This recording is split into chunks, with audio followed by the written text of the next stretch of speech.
গত মঙ্গলবার কাশ্মীরের অনন্তনাগের পেহেলগাঁওয়ে জঙ্গি হামলায় নিহত কমপক্ষে ২৬ জন পর্যটক।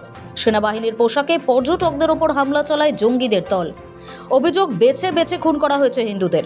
এলোপাথারি গুলি চালানো হয়, গুলিতে ঝাঁঝরা করে মৃত্যুর মুখে ঠেলে দেওয়া হয় পর্যটকদের।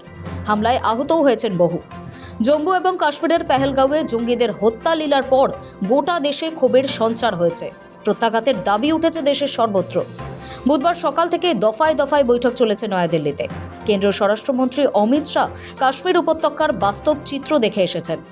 শেষে সন্ধ্যায় নয়াদিল্লিতে প্রধানমন্ত্রী নরেন্দ্র মোদীর বাসভবনে ২.৫ ঘণ্টা ধরে চলা বৈঠকের পর প্রত্যাঘাত করে ভারত। পাকিস্তানিদের সার্ক ভিসা বাতিল, সিন্ধু জল চুক্তি স্থগিত করা সহ ইসলামাবাদের বিরুদ্ধে একগুচ্ছ পদক্ষেপ করে নয়াদিল্লি। এদিকে কাশ্মীরের পেহেলগাঁওয়ে পর্যটকদের ওপর নির্বিচারে হত্যালীলা চালানো জঙ্গিদের মধ্যে ৪ জনের ছবি ইতিমধ্যেই প্রকাশ করেছে ভারতের নিরাপত্তা সংস্থাগুলি। এবার জঙ্গিদের খোঁজে পুরস্কারও ঘোষণা করা হলো। জানা গিয়েছে, পেহেলগাঁওয়ে জঙ্গি হামলার ঘটনায় জড়িতদের খোঁজ দিতে পারলে বা জঙ্গি নিধন অভিযানে সাহায্য করার মতো কোনো তথ্য দিতে পারলে ২০ লক্ষ টাকা পুরস্কার দেওয়া হবে। এই ঘোষণা করা হয়েছে জম্মু ও কাশ্মীরের অনন্তনাগ পুলিশ বিভাগের তরফে। মঙ্গলবারের নৃশংস হত্যালীলার পর থেকেই উপত্যকা জুড়ে তল্লাশি অভিযানে নেমেছে সেনা। চলছে ধরপাকড়ও। সূত্রের খবর, জঙ্গি কার্যকলাপে যুক্ত থাকার সন্দেহে ইতিমধ্যেই ১৫০০-এরও বেশি জনকে আটক করা হয়েছে। দফায় দফায় চলছে তাদের জেরা। এরই মধ্যে এবার পুরস্কারের ঘোষণা করে জম্মু ও কাশ্মীরের পুলিশ।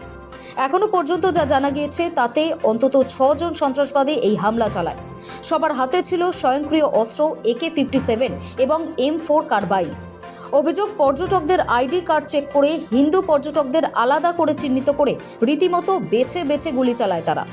সন্দেহ করা হচ্ছে এই জঙ্গিরা পীর পঞ্জাল পাহাড়ি পথ দিয়ে পেহেলগাঁওয়ের বৈশরণ উপত্যকায় পৌঁছায় অত্যাধুনিক অস্ত্র হাতে নিয়ে। প্রত্যক্ষদর্শীদের মতে, কিছু জঙ্গি খাকি ইউনিফর্ম পরে যুদ্ধের সাজে ছিল, আবার কেউ কেউ সাধারণ পাঞ্জাবি পায়জামায় ছিল। জানা গিয়েছে, এই ৬ জনের মধ্যে ২ জন কাশ্মীরি, যারা ২০১৭ সালে পাকিস্তানে প্রশিক্ষণ নিতে গিয়েছিল এবং সম্প্রতি অন্যান্য বিদেশি জঙ্গিদের সঙ্গে অনুপ্রবেশ করে ভারতে ঢোকে। এই জঙ্গি গোষ্ঠীর সঙ্গে লস্কর-এ-তৈবারের সরাসরি যোগাযোগ রয়েছে বলে মনে করা হচ্ছে। ব্যুরো রিপোর্ট, সময় কলকাতা।